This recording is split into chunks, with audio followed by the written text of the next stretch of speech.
오늘도 주님의 은혜를 사모하는 심령으로 수요 예배를 기억하시고 나오신 우리 모든 성도님들을 환영하고 축복합니다. 길었던 연휴가 끝나고 나니 가을에 한 걸음 더 들어간 것 같습니다. 오늘은 바람이 참 강하게 불었던 하루였던 것 같습니다. 북쪽으로부터 찬 기운, 이제 찬바람이 조금씩 불어오는 것 같습니다. 그렇기에 이제 조금만 더 있으면 나무들은 잎을 말려서 녹색의 푸르름을 이제 붉은색의 물들임으로 바꾸어 나갈 것입니다. 자연의 모든 만물들은 이처럼 하나님이 지으신 세계 안에서 각 시와 때를 알아 신속하게 움직이며 급하지 않게 자신의 때와 시기를 알고 그렇게 살아가고 있습니다. 그러나 우리 사람만이 참으로 안타깝게도 하나님이 지으신 모습으로 살아가는 것을 힘겨워합니다. 이것은 그저 단순히 삶이 힘들어서 힘들다기보다 우리 안에 있는 죄와 허물이 하나님의 섭리에 대하여 불순종하고자 하고 있기 때문일 것입니다.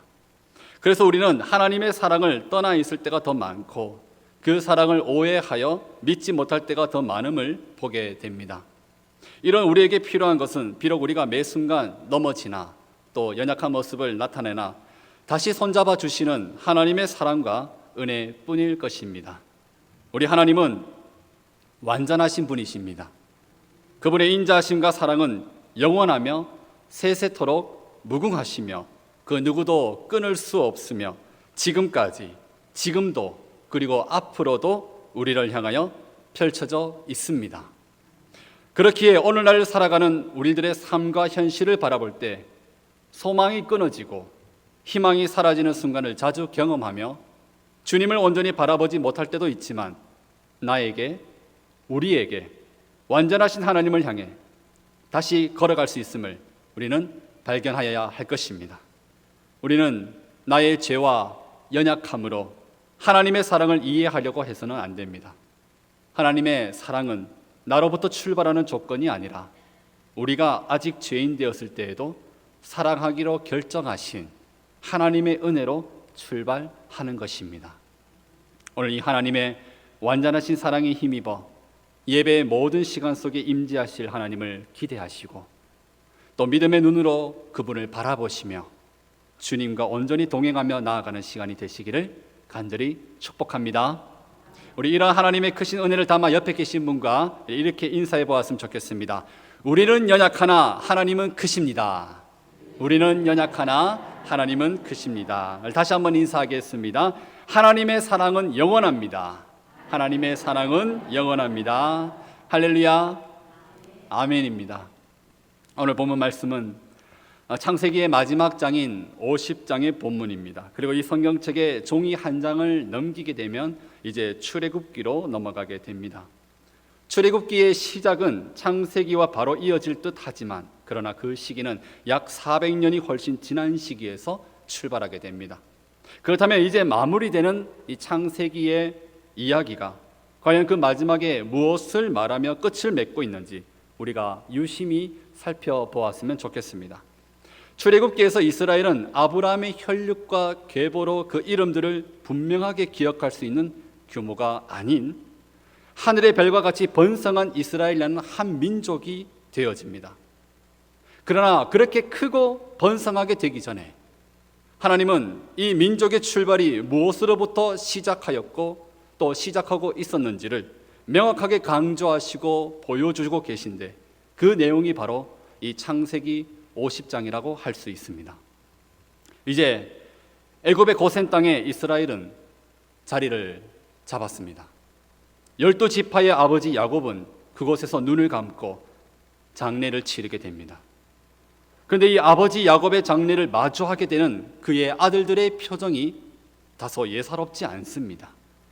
분명 아버지 야곱은 아들들에게 연약한 모습을 많이 보였으나 그의 노년에 그는 자신이 할 수 있는 최선의 마무리를 다하고 떠났습니다. 창세기 49장에서 야곱은 장자에게만 혹은 요셉에게만 축복하는 아버지가 아니었습니다. 비록 그는 자신의 아버지 이삭에게 나아갈 때에 형 에서를 속이고 장자의 축복을 가로챌 만큼 매우 이기적인 모습이었지만 신실하신 하나님의 은혜를 인생을 통틀어 경험하고 나서는 그는 12명의 아들 각각에게 축복과 권면을 아끼지 않고 하나님의 말씀으로, 하나님의 섭리로 그 축복을 잘 전달하였습니다. 창세기 49장 28절 말씀 우리 같이 앞에 보시면서 함께 읽어보도록 하겠습니다. 이들은 이스라엘의 12지파라. 이와 같이 그들의 아버지가 그들에게 말하고 그들에게 축복하였으니 곧 그들 각 사람의 분량대로 축복하였더라. 아멘. 그럼에도 불구하고 아버지의 장례를 치르면서, 그리고 그 직후에 이 아들들의 표정이 예사롭지 않음은 그동안 아버지 야곱이 살아있으므로 자신들의 마음 깊은 곳 밑바닥에 있었던 큰 두려움이 잘 숨어 있었기 때문입니다. 이제 아버지는 돌아가셨고 남은 형제들, 이 아들들 사이에서 더 이상 덮어둘 수 없는 그 큰 두려움은 여실히 드러나게 됩니다. 그것은 어떤 두려움이었을까요? 오늘 보면 15절 말씀 우리 다시 한번 다 같이 읽어보았으면 좋겠습니다. 요셉의 형제들이 그들의 아버지가 죽었음을 보고 말하되 요셉이 혹시 우리를 미워하여 우리가 그에게 행한 모든 악을 다 갚지나 아니할까 하고. 우리 1번의 주제 제목을 PPT 다시 한번 띄워주셨으면 좋겠습니다. 방금 15절 말씀 우리가 같이 읽었습니다. 여기서 우리는 이 두려움이 급습한 현장이 모든 아들들이 아닌 한 명의 요셉을 바라보는 나머지 아들들, 그중 10명의 형들이라는 것을 알 수 있습니다. 그렇습니다. 이들은 요셉을 애굽의 노예로 팔았던 바로 그 형들입니다. 그러나 그때의 요셉의 비명소리가 아직도 울려 퍼지고 있는 형제들의 관계가 아니라 이미 지금은 이 형들을 요셉은 용서했습니다. 이 형들은 요셉의 용서를 받았습니다. 요셉은 형들이 애굽에 당도했을 때부터 이미 그들을 용서하고 하나님의 섭리와 신실하심과 사랑을 더 붙들고 있었습니다. 만약에 요셉이 처음부터 그러하지 아니하였다면, 형들을 용서하지 않고자 하였다면 그는 처음부터 형들을 가만히 두지 않았을 것입니다. 창세기 45장 4절과 5절 말씀을 우리 함께 앞을 보며 읽으면서 우리 요셉의 목소리로 한번 보도록 하겠습니다. 요셉이 형들에게 이르되 내게로 가까이 오소서. 그들이 가까이 가니 이르되 나는 당신들의 아우 요셉이니 당신들이 애굽의 판자라. 당신들이 나를 이곳에 팔았다고 해서 근심하지 마소서. 한탄하지 마소서. 하나님이 생명을 구원하시려고 나를 당신들보다 먼저 보내셨나이다. 요셉은 비록 형들이 자신을 팔았었지만 매몰차게 비정함을 그에게 주었지만 더 크고 위대하신 하나님의 섭리 앞에 형들에게 죄를 묻지 않았습니다. 사랑하는 성도 여러분, 우리가 만약 정말 살아계신 여호와 하나님께서 나를 지으시고 나를 섭리하시고 그분이 나를 아시고 그리고 내가 죄인됨과 육신에 매여 구원의 소망이 없었지만 오직 그분의 은혜로 완전한 죄에서의 자유와 용서를 받았다는 것을 우리가 믿게 되었다면 우리는 내가 받은 그 용서와 참 자유를 통해 나도 자유함을 얻고 다른 사람에게도 그것이 흘러갈 수 있게 살아갈 수 있습니다. 그 모습을 분명하게 보여주는 것이 바로 요셉의 삶이지 않습니까? 하나님의 은혜를 받았기에 그분의 인도하심과 섭리를 내 인생 가운데 깨달았기 때문에 요셉은 이처럼 형들을 용서할 수 있게 된 것입니다. 그리고 이 형들도 하나님의 사랑과 은혜와 섭리로부터 출발한 이 용서, 죄를 묻지 않고 죄를 죄로 묻지 않고 은혜로 덮어주는 용서를 누구로부터 지금 받고 있습니까? 요셉으로부터. 자신들의 손으로 저지른 동생을 향한 그 죄 앞에 그 죄를 되묻지 아니하고 받지 아니하고 그들의 용서를 받게 되었습니다. 하지만 우리는 이 하나님의 완전한 용서가 하나님으로부터 출발하여 요셉을 통하여 형들에게 가고 있는 이 완전한 용서가 지금 형들에게 온전히 흘러가고 있지 않음을 보게 됩니다. 왜 그럴까요? 그들은 눈으로 보았고 몸으로도 겪었지만 그러나 그 마음의 깊은 중심까지 그 진정한 용서가 닿는 그러한 시간은 아직 경험하여지지 못했기 때문입니다. 그리고 이 말은 하나님의 은혜와 참 용서 앞에, 하나님의 완전하신 그 진정한 용서 앞에 우리들의 죄는 너무나 끊임없이 역사하여 그 용서를 밀어내고 들어오지 못하게 만들며 불신하게 하고 자꾸만 잊어버리게 만들고 있다는 것입니다. 요셉이 총리로 살아있음을 애굽에서 발견하고 아버지 야곱을 모셔서 가족들과 애굽의 고센 땅으로 이주하고 그곳에 터전을 잡아 생업을 이어가고 번성하게 되었을 때에 그 시간이 이르기까지 얼마나 좋았을까요? 이 형들의 입장에서는 상상도 못할 은혜입니다. 기대 이상의 삶이 주어졌습니다. 선물입니다. 하지만 그것은 아버지 야곱의 그림자에 기대어 잠시 동안 그들의 큰 두려움을 감출 수 있게 한 시간과 평행하여 있던 시간이었습니다. 아무도 몰랐습니다. 아마 그들도 그들이 그런 두려움을 가지고 있었는지 모르고 그저 상상하지 못했던, 예상하지 못했던 이 기쁜 반전의 삶, 흉년의 그 어려운 상황 가운데 건짐을 받은 그 삶의 풍성함을 먹고 마시며 겪을 때에 그들은 그저 기쁘고 즐겁게 주어진 시간을 누리고만 있었는지 모릅니다. 하지만 아버지 야곱의 장래가 있습니다.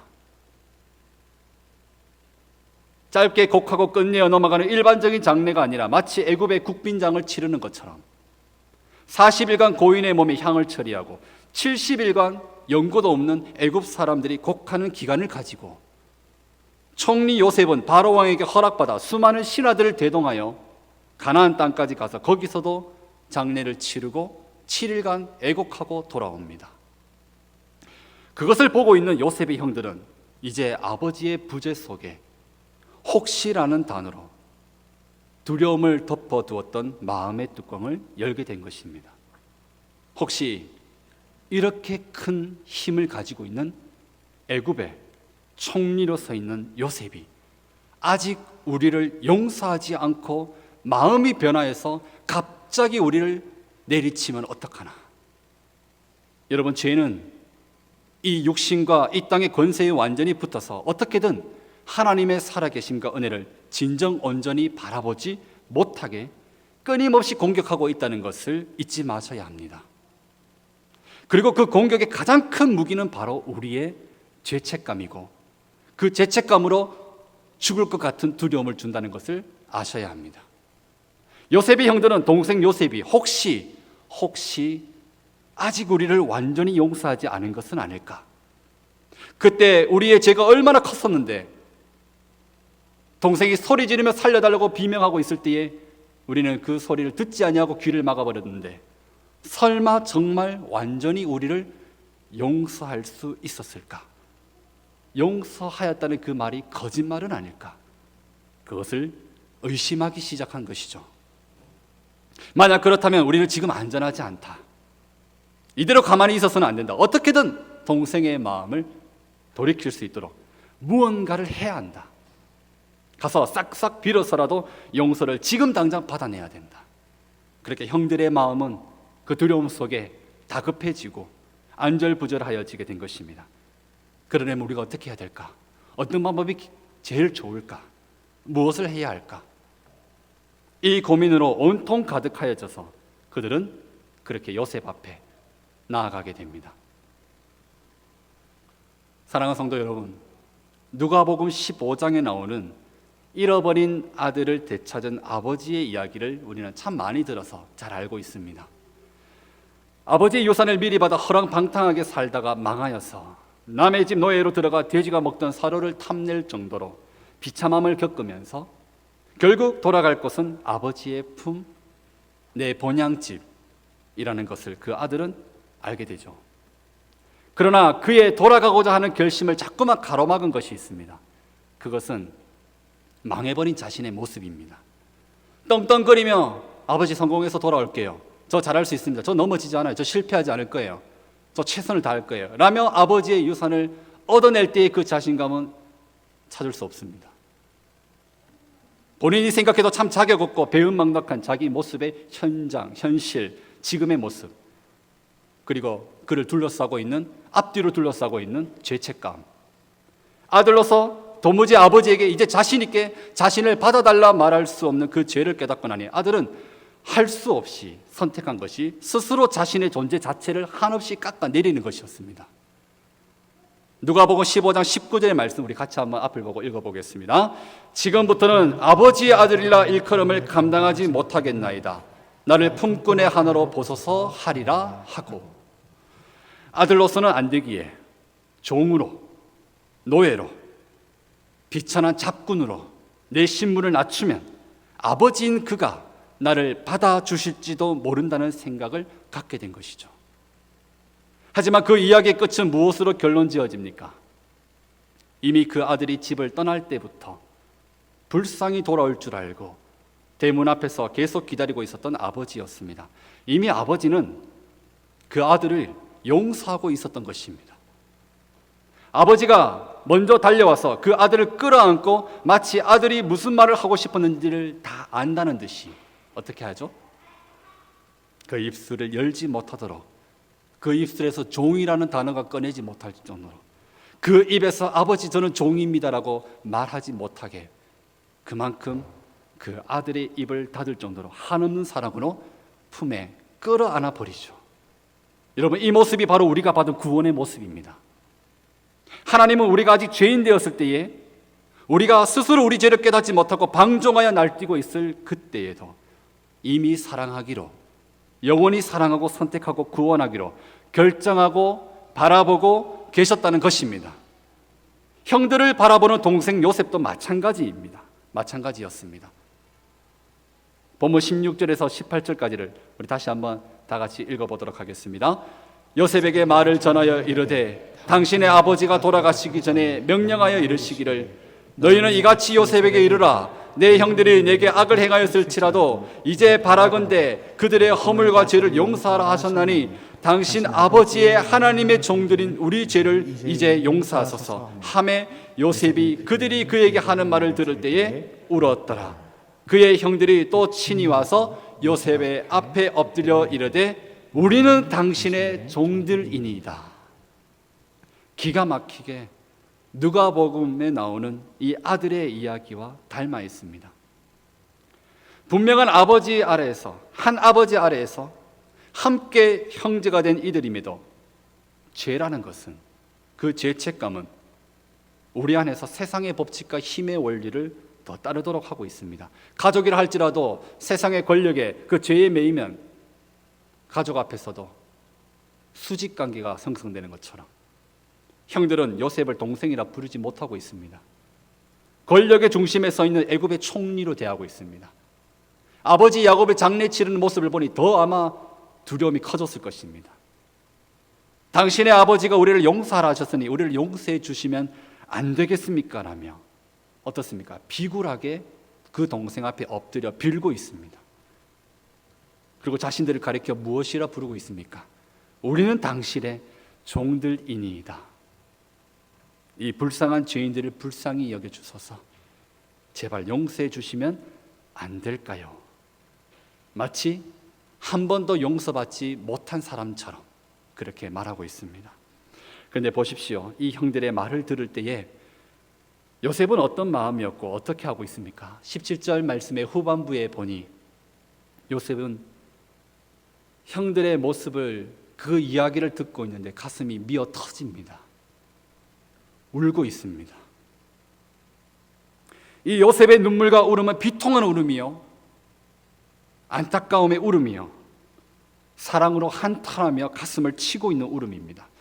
예수님이 다가오는 무리들을 보시며 그들이 말씀을 듣지 못해, 하나님을 만나지 못해, 진정한 죄를 용서받지 못하여 방황하며 그 영혼이 피폐해져 가는 것을 모습을 보시며 목자 없는 양들과 같이 유리하며 방황한다고 안타까워하셨던 것을 우리가 보았습니다.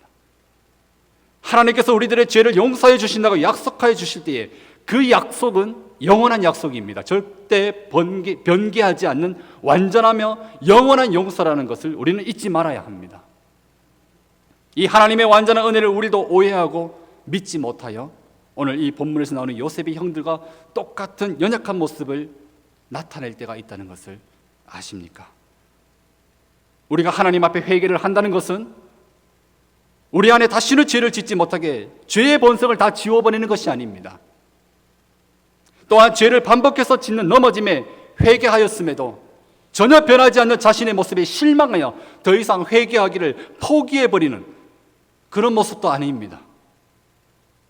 우리가 하나님 앞에 용서함을 받은 자로서 회개한다는 것은 예수 그리스도의 십자가라는 단번에 우리의 모든 죄를 용서하신 그 구속하신 대가를 힘입어 하나님 앞에 나아갈 수 없었던 타락한 우리가 예수님이라는 은혜의 날개 아래서 나아갈 수 있는 자격을 얻고 하나님의 자녀로 회복된 것을 끊임없이 기억하고 그 믿음을 날마다 구하는 것이 우리의 회개입니다.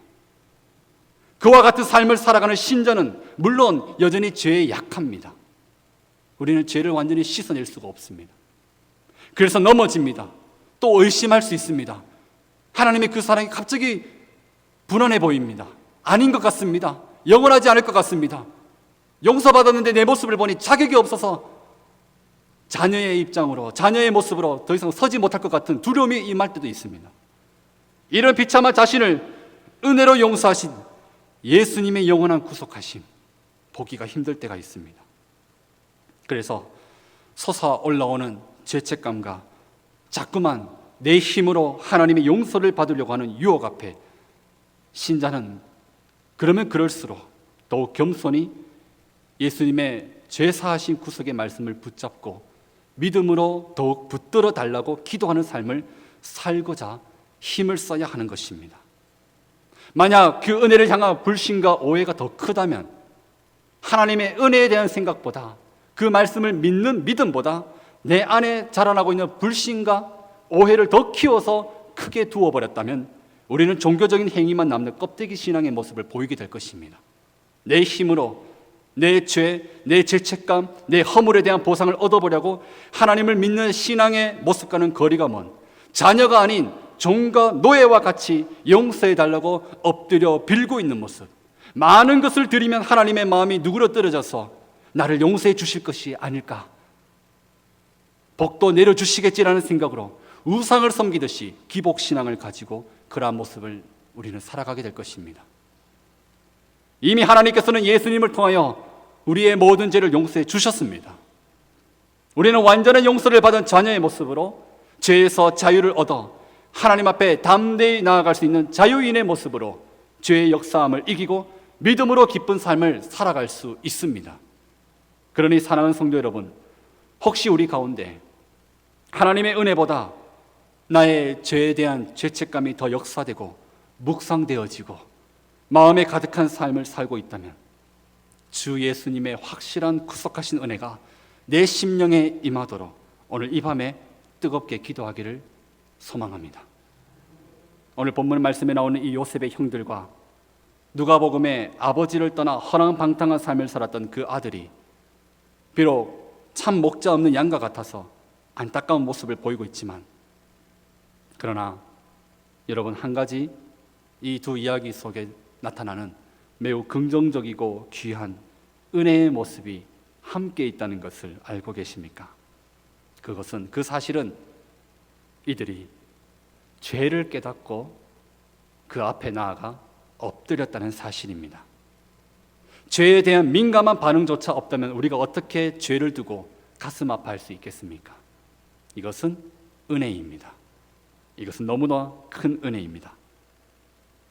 그러나 이런 나의 가슴을 치는 죄책감과 어떻게든 그것을 씻어보고자 발버둥 치는 나의 노력들은 하나님의 은혜를 대신할 수 없습니다. 그래서 죄인은 자신의 죄의 비참함을 보면 볼수록, 깨달으면 깨달을수록 더욱 믿음을 주소서, 내 힘으로 살 수 없으니 오직 주의 은혜로만 겸손히 살게 하소서, 이렇게 기도하며 엎드리고 또 엎드리는 삶을 살아야 하는 것입니다. 이런 신자의 삶에 죄의 책임을 벗어난 방종한 신앙의 모습이나 가벼운 회개가 있을 수 있겠습니까? 우리는 이미 구원받은 하나님의 자녀로서 여전히 죄를 가지고 하나님의 은혜만을 구해야 하는, 아직 달려갈 길이 있는 그런 자의 모습을 가지고 이 땅에서 살아야 합니다. 그것이 바로 이미와 아직 사이에서 살아가는 구원받은 하나님의 자녀의 삶입니다. 이런 우리들의 삶을 잘 아시는 하나님께서는 이미 앞서 우리들의 모든 연약함을 다 아시고 오늘 요셉의 입술을 통해 우리에게 말씀해 주십니다.